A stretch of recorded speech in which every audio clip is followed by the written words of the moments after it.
চাঁপাইনবাবগঞ্জে 53 BGB দৃষ্টান্ত স্থাপন, BSF কর্তৃক আটককৃত জেলেকে ফিরিয়ে আনল বিজিবি। চাঁপাইনবাবগঞ্জের রঘুনাথপুর সীমান্তে অনুপ্রবেশের দায়ে বিএসএফের হাতে আটক এক বাংলাদেশি জেলেকে ফেরত দিল বিএসএফ।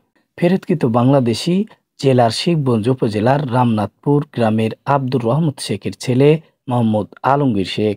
এক প্রেস বিজ্ঞপ্তিতে 53 বিজিবির অধিনায়ক লেফটেন্যান্ট কর্নেল মোহাম্মদ মনিরুজ্জামান গণমাধ্যমকে জানায়, সোমবার রাতে সোয়া ৮টার সময় রঘুনাথপুর বিওপির সীমান্ত পিলার 7/9 এর নিকট দিয়ে বাংলাদেশি জেলে আলমগীর শেখ একটি বাড্ডি নৌকা নিয়ে পদ্মা নদীতে মাছ ধরার সময় ভুলক্রমে 700 গজ ভারতের অভ্যন্তরে প্রবেশ করলে বিএসএফের নিমতিতা ক্যাম্পের টহল দল তাকে আটক করে নিয়ে যায়।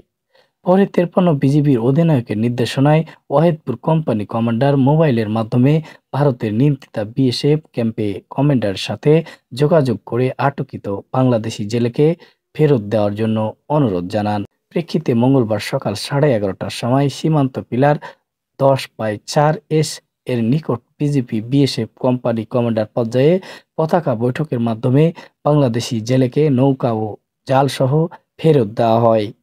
শেষে ফেরতকৃত বাংলাদেশি জেলেকে নৌকা ও জালসহ শিবগঞ্জ থানায় হস্তান্তর করা হয়। মোহাম্মদ জামিল হোসেন, বরেন্দ্র নিউজ।